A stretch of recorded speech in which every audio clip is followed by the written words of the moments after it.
This is a bizarre story that started making the rounds this week because there was a big article about it in The Guardian. And the entire thing, if you don't know the backstory here, is hilarious. Okay, let's talk about Christian culture for a second. Because the ongoing joke with Christian culture is that it's always a sad attempt to replicate whatever's popular in the country. So, like, why do you have Christian movies like God's Not Dead? Because, regular movies are doing great. So they figure, let's make a Christian version of a popular movie and then everyone will love it. And God's Not Dead actually did very well. But every time you see a Christian movie, they're either low budget, badly acted, or in the case of God's Not Dead, you hire people like Kevin Sorbo because you can't find real actors to do the job. And also, why are the movies bad? Even if God's Not Dead made a lot of money in the theaters, it's not a good movie because it is so set on hammering you over the head with a message that you got to find Jesus that they just skip over any nuance, any discussion. Like there's nothing to talk about after those movies because the moral message has always been clear from the beginning. And it doesn't matter, like every character is a caricature, right? Like the atheist is never nuanced. It's always, this is a kid who's thinking some very bad things. He's going to do something horrible. He's depressed and sad. Every Christian movie is like that, right? What about Christian music? If you've ever listened to like contemporary Christian music, the kind they play at the cool mega churches, like maybe it's catchy. There is a whole like genre and subculture for Christian music, but again, the lyrics are really bad. Not that lyrics to all pop songs are like super interesting, but like when you shove Jesus into every sentence, it gets old after a while. It's why South Park can make fun of it very easily. Even attempts to make right-wing sitcoms are really embarrassing because it's very clear that acting and writing are low priorities, and the only priority is getting across a religious message. So that's the problem with Christian culture. So the bottom line is Christians love to create cheap imitations of everything that's popular, but it's never as good as the real thing. And I feel like everyone who watches this sort of live stream, you all know that because you've witnessed it. Maybe you grew up in it. And apparently, and this is the story I want to talk about, the same thing goes for talk shows. Just to give you a little background on myself, I do a lot of news reading and commentary. And when I'm working in the morning, usually what's playing in the background while I'm sifting through information are the monologues from the night before, which is all to say, I am pretty much the biggest connoisseur I know of late night comedy shows. I watch pretty much all of them. I don't watch the entire thing, but like Colbert's monologue, A Closer Look, Jimmy Kimmel's monologue, whatever John Oliver did. Those things I've been watching them for years. I'm very attuned to what happens in late night comedy. I care about it. According to The Guardian, though, there was a recent attempt to make a Christian late night talk show, which sounds funny to think about because, like, if you're looking for a not liberal late night talk show, you have Jimmy Fallon, who's pretty much famously apolitical and doesn't pay attention to politics. He'll make jokes, but like they're not biting satire, right? So this was the headline that The Guardian had that was really funny. A right-wing late night show may have bombed, but the funding behind it is no laughing matter. And by the way, yes, I will play a clip for you of this in just a second. So here's what the article basically said. There is a wealthy group of conservatives, a wealthy group, that spent hundreds of thousands of dollars trying to develop this late night comedy show hosted by Eric Metaxas. And if that name is not familiar to you, what you need to know about Metaxas is many years ago, he wrote a book about a guy who fought the Nazis. And as far as I can tell, I never read the book, but I don't think it was a bad book. It went over well. It got decent reviews. And for a while, Eric Metaxas was like the evangelical academic. He was the smart, he was the intellectual evangelical. And then in the past like 10 years, he's become primarily known as a right-wing MAGA conspiracy theorist. And he has a podcast, and all he does is spew conspiracy theories left and right. But they tapped Metaxas to be the host of this late night talk show. And the Guardian article said 4 episodes of this show were filmed, at least 4, and they saw all of them. And they were so bad that the show didn't go anywhere because nobody was interested in paying to make more episodes of this thing. So let me show you some clips from this show, because guess what? All 4 episodes are on YouTube. I'll just play you episode, I think this is episode 1 of the ones that were taped. And this is the first joke Metaxas tells. I won't tell you anything more. This was, by the way, I will tell you, this was filmed maybe in late 2022, just to give you a sense of the timing here. But maybe that doesn't matter because it's not like these are that political or topical. Here's clip 1. Big news from the world of show business. Harrison Ford will be returning for a 5th Indiana Jones movie. Yeah. Yeah, in this one, Harrison will find an ancient artifact by looking in the mirror. Oh, did you see that coming? Did you see? Okay. Yeah. I wanted to start on an insulting note. Was that okay? I hope that was okay. Okay. Oh my God. It's not just that the opening joke is just a Harrison Ford is old joke. It's that he then spends another like 13 seconds trying to riff on a joke that wasn't funny in the first place. It's just sad. It's just that bad. Let me give you one more here. This is I think from a different episode. Oh no, I'm going to hold that clip. I'll get to that one in a second. Let me show you what the Guardian said though about all of this. Here we go. The Guardian sat through nearly 4 hours of The Talk Show. Yeah, by the way, it was literally called The Talk Show. Very catchy. And found it to be an almost exact copy of existing late night shows, just worse. With hack jokes about tired issues and has-been conservative guests. The show was never picked up, presumably to the chagrin of Ziklag, more on them later, and its investors who had lofty expectations. Wait, it gets worse.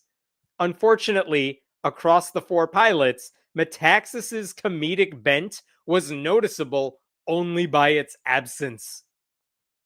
Oh my God. If you fashion yourself as a comedian and anyone ever says that about you, retire. It's over. What else did they say about this? The common theme among the guests was that they had been naturally phased out of existing talk shows due to their irrelevance. Ouch. And there's one more thing to show you here. This right here. In its email, and this is an email the group Ziklag sent to prospective donors. In its email, Ziklag said it was offering the opportunity to invest as part of the Media Mountain, a reference to the 7 Mountain Mandate, a theology popular among the Christian right. The theology proposes that Christians should seek to take over 7 spheres of influence in public life: religion, the government, the media, education, culture, entertainment, and business. So this was part of a strategy which has been ongoing for some time to basically take over every realm of influence in the country. And one thing Christians have failed to take over is pop culture, entertainment. So this was an attempt to shove their way into pop culture so people would think Christianity is cool. So the news here is not actually that Metaxas filmed 4-hour-long episodes of this awful talk show, because all 4 of those episodes have been on Metaxas's YouTube channel for about 2.5 years now. They've been up. Very few people have watched them, but he did upload them to his channel years ago. What's news here is how much money they tried to pour into this awful, awful project, and who funded it, and just how badly it failed. So We asked about Ziklag. I mentioned Ziklag. What is Ziklag? In the Bible, the town of Ziklag is where the character of David lives for a little while when he's being persecuted. It's like his safe space. It's a place from where he can plan out his counterattacks. So there is a wealthy group of Christians that formed a group called Ziklag, and the reference is Christians need a safe space because they're being persecuted by everybody, which is an amazing thing to hear from the kind of people who have so much money and power in the United States. It makes no sense. There was reporting in ProPublica at the time, and I think I made a video about this last year, but ProPublica and a website called Documented, they reported in 2024 that the Christians behind Ziklag have assets of over $12 million, or at least close to $12 million. And the reason they needed all that money, again, 2024, is because they wanted to make sure Republicans were mobilizing their voter base while also trying to purge Democrats from the roles of swing states. So they were very much trying to influence the elections last year. The elections are over. Conservatives won. And now they're moving on to how else can we influence the world since politics has gone over great for everybody. So what The Guardian did is they got a hold of some of the emails Ziklag sent to all these rich Christians, and they're like, we need your money because we have an idea. We want to make a talk show. And this is what they said in the emails here. Let me see right here. Yeah, back to this Guardian article. This is what the email said. Spoiler alert, the secular elites who currently reign over late night TV are about to find out the joke's on them. Ziklag's pitch email read. It lauded Metaxas, a conservative radio host and author who was an eager proponent of the false claim that the 2020 election was stolen, claiming his comedic bent has gone largely unnoticed. Until now, that is. You know why his comedic bent has gone unnoticed? It's because he's not funny. Do you all remember when Rush Limbaugh died? I was surprised that many conservatives, when they were trying to eulogize the guy, they were like, you know what I'm going to miss about Rush Limbaugh? It's that he was so funny. And it's like, what? Really? You thought he was a comedian? Like, what's an example of a joke he told? And any example they ever say about that is always him punching down. He's making fun of some minority group. He's making fun of black women or lesbians or trans people or something like that. This, by the way, is how all conservative comedians operate. They're not thoughtfully funny. They're just like, you know who I can pick on? This marginalized group. And they think it's funny. That's like how the whole Joe Rogan Marvel Cinematic Universe operates. It's just a big game of punching down. Like, that's what conservative comedy is. So I don't know why these people thought, you know who would get across to all of America, including the heartland? It's this guy who makes jokes like that. I cannot believe people with millions of dollars at their disposal cannot see that Metaxas is a talentless hack. I mean, at the very least, he's not a comedian. They have $12 million. They cannot buy a clue. And they thought this humorless show would be an alternative for people who think Jimmy Fallon is too liberal. Now, to their credit, The Guardian got in touch with the producer of this show. The guy who made this a couple of years ago, his name is Chris Himes, and this is what he said. Chris Himes, who produced the talk show, said the show was not intended to be a right-wing late-night show. The aim, Himes said, was to create a broad throwback late-night program for the entire country, not just one side. These are not partisan or right-wing shows. Think Letterman or Dick Cavett in tone. Humor first, with no space for snark or clapter, he said in an email. These people think David Letterman was not partisan. I mean, he made a lot of jokes, a lot of which were disliked by the right. But in general, especially toward the latter part of his career, David Letterman very much shared his political views on a lot of things, especially when he had health scares and things like that. Who thinks David Letterman is apolitical? Have you listened to him at all?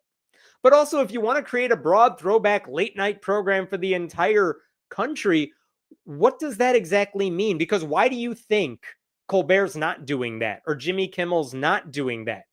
What this guy is trying to say is it's unfair because those comedians tend to pick on Republicans, which they do it for a couple reasons. One, Republicans are in power. Whoever's in power is going to get made fun of. That's how the game works. But also, if one side does comically or cruel, dumb things, and Republicans do that all the time, and you elect really ignorant extremists, and Republicans do that all the time, what do you think they're going to talk about?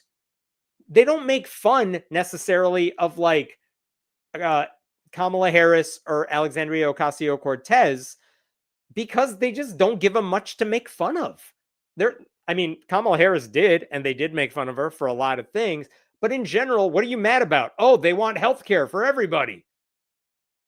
What's the joke there? I don't know. But Marjorie Taylor Greene talking about Jewish space lasers, or Lauren Boebert doing whatever it is she does to her date in a movie theater. Yeah, when those stories pop up all the time, yeah, you're going to make fun of it. So this idea that Eric Metaxas was creating this late night throwback talk show for the whole country as if the current late night comedians aren't already doing that. What you're saying is you don't like it when they make fun of your people, even though your people are like comically ignorant, if not cruel.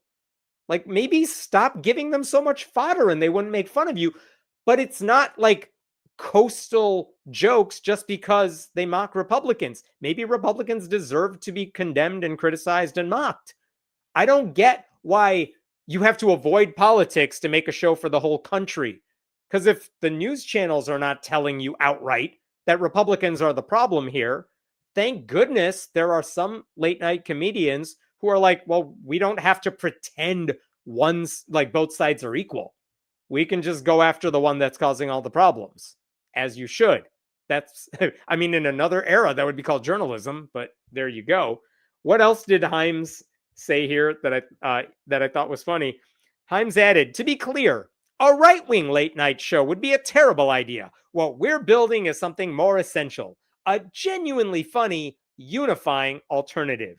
And again, that is the whole both sides are bad, so either we make fun of everybody or we make fun of nobody in politics, which is the dumbest possible way to host any kind of show, because you're basically saying, I never have thoughts about anything that's happening, so let me make jokes about old people being old.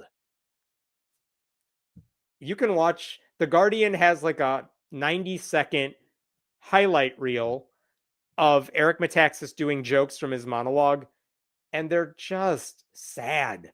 They're not even bad jokes. They're just like, really? This is the thing you thought everyone would want to hear you joke about?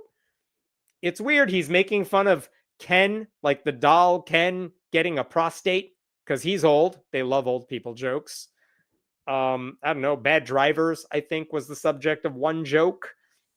The Kardashians not having substance was a joke. But again, they were very much like set up, punchline. They never throw you off track. They never misdirect.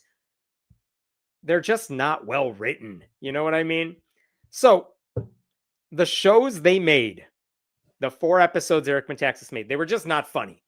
And like I said, avoiding politics, I don't know why that's good for the whole country, but if you're avoiding what's happening in the news, if the whole pitch of this show is we're going to make a show that's good for everybody, and we're not going to be a right-wing show or a left-wing show, what they're saying is, you know, the stuff everybody's talking about because it affects us on a day-to-day basis, we're going to ignore all that, and we're just going to tell dumb jokes.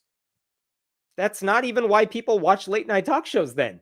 Do you know why people watch late-night talk shows if they watch them late at night? It's because you just got home from work, you haven't had time maybe to watch the news, and maybe you trust the voices on late night TV and you're like, you know what? They're going to give me the news and hopefully it'll be funny and entertaining.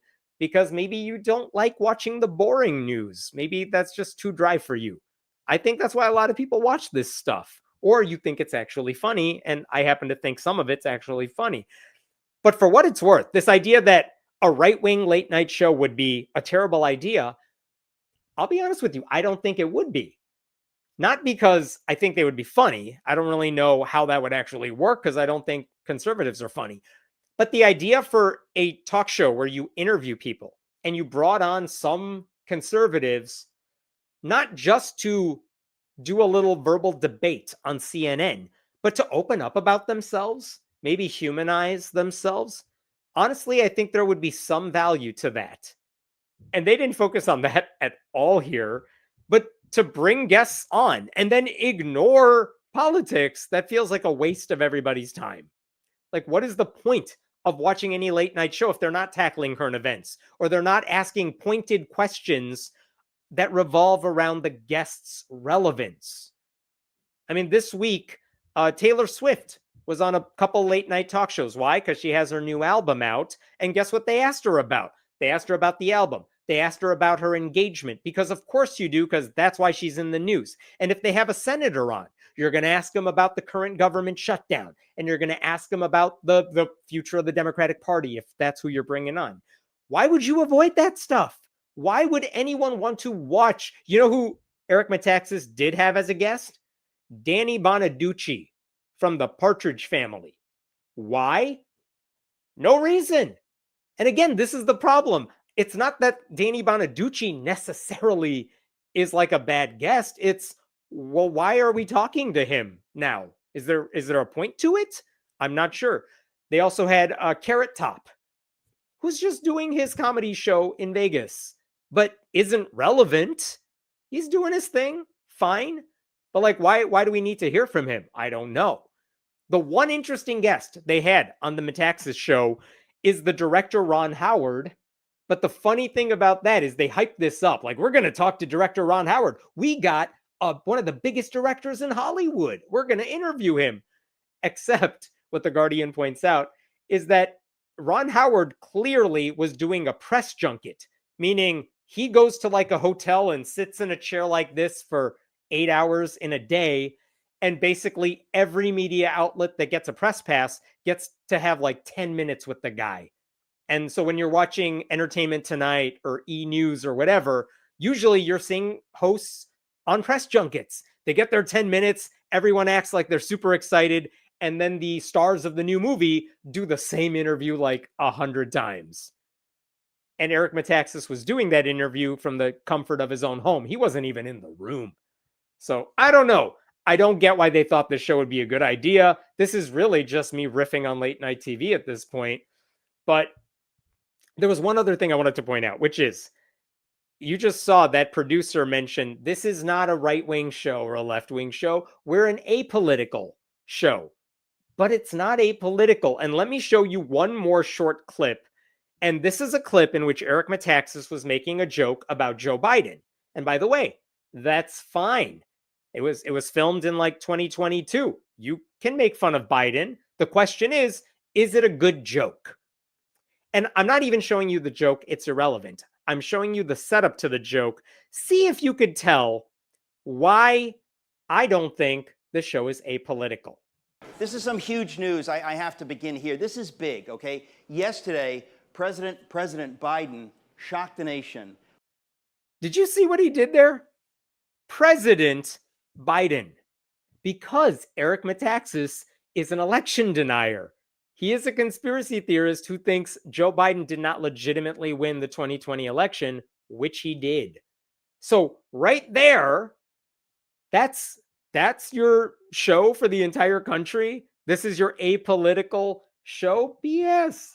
All of that's ridiculous.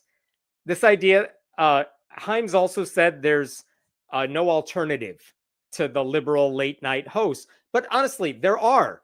Bill Maher is not really a liberal ally at this point. He's very much if you want to make fun of transgender people, if you want to attack wokeness, he's more than happy to do it for you. So I don't know. I know he's not like conservative, but he's not really liberal. And also, you know what the most popular late night show is these days? It's Gutfeld on Fox News.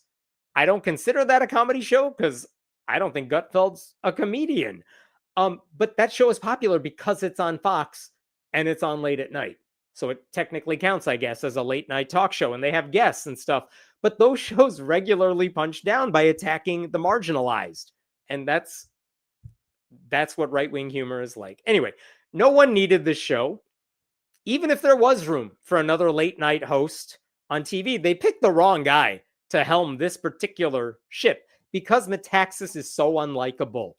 By the way, let me show you this. If you're not familiar with Metaxas, there was a time when Joe Biden was doing a debate. I think it may have been in the lead-in to the 2020 elections, but I don't remember if it was the primary or the general election. But Joe Biden was in a debate, and he said something really dumb. He basically said, and I'm paraphrasing here, he said black people typically vote for Democrats, right? But he said, if you're not voting for Democrats, you're not really black. And that was a dumb thing for Joe Biden to say. That's not even true. But this is how Eric Metaxas responded to that at the time. Because again, he thinks he's hilarious. I'm not going to read this for you, but I will just let it sit here so you can read it for yourself. I will give you a second to just look at that one. Yikes. Oh my God. He thought that was a good idea. Yikes. Eric Metaxas has also sucker punched a guy on a bike, and it was caught on video. He's literally the poster boy for how evangelicals have lost their damn minds. Look at this article from Religion News Service. Headline, Eric Metaxas and the losing of the evangelical mind. This is from 2020, but look at this. Eric Metaxas, the author of biographies of William Wilberforce and Dietrich Bonhoeffer, has proclaimed that Donald Trump won the 2020 election in a landslide. As a result, Metaxas forecasts, many will be imprisoned for attempting to steal the election, an attempt that he calls the most horrible thing that ever happened in the history of our nation. Thankfully, Jesus is with us in this fight. When a reputed, I don't know, that's a word. When an evangelical public intellectual exhibits this behavior, it is worth asking about the state of the evangelical mind. This author is literally saying, have evangelicals lost their damn minds because this is one of the smart ones and he's turned crazy. That's who Eric Metaxas is. That's the guy who they thought would be what all of America wants to see. Which is a long way of saying Ziklag is funded by very dumb people. They have millions of dollars and they're doing this stuff. Who thinks the problem with late night TV is not enough Eric Metaxas and not enough jokes that appeal to nobody? I could have told him that and I only would have charged him $100,000. But this is white evangelical culture for you. They're never satisfied with things that are popular. They got to make their own crappy versions of it. And this is the best they can do. It is so weird. I don't know if it's bad or I don't know if it's just bad or more weird.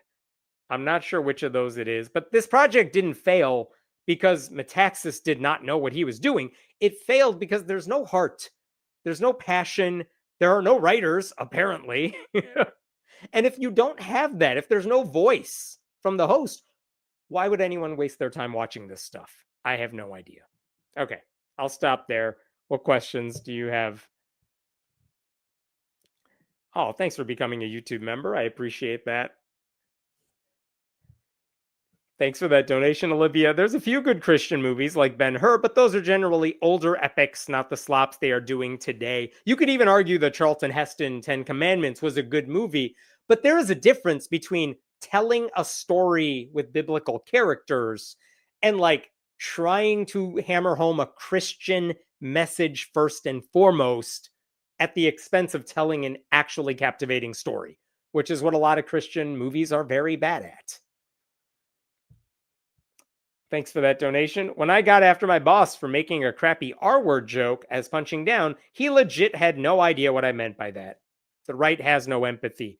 And there have been books that have come out literally saying, you know what we need less of? Empathy. That's an actual right-wing talking point, as if they had a ton to begin with. But yeah, that's their idea of humor. Not conservative Christians, but like conservatives in general. Their idea of a joke is, I'll tell you what my pronouns are, blank and blank. Or, hey, let's just make fun of all women or all Muslims or whatever, like generalizing, stereotyping. It's very hacky. It's very easy to parody because there's no thought put into it. I don't get it. An apolitical late night talk show that doesn't cover current events is another attempt to keep the public uneducated.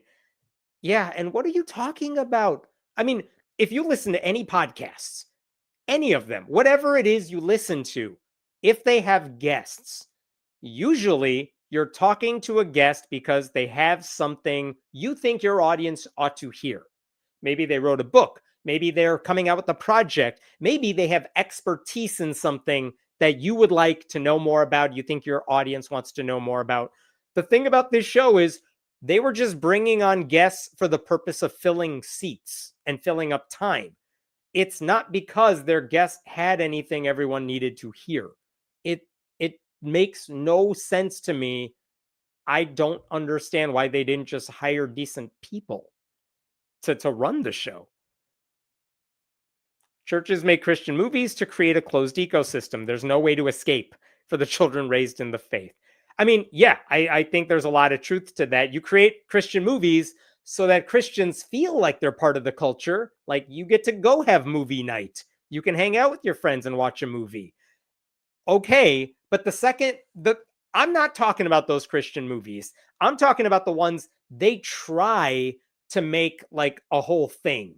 Like they think the whole country needs to watch this movie. I mean, Pure Flix, their entire mission is coming out with movies that break out of the Christian bubble. They're not good at it, with the exception of the original God's Not Dead, but that is what their whole thing has been.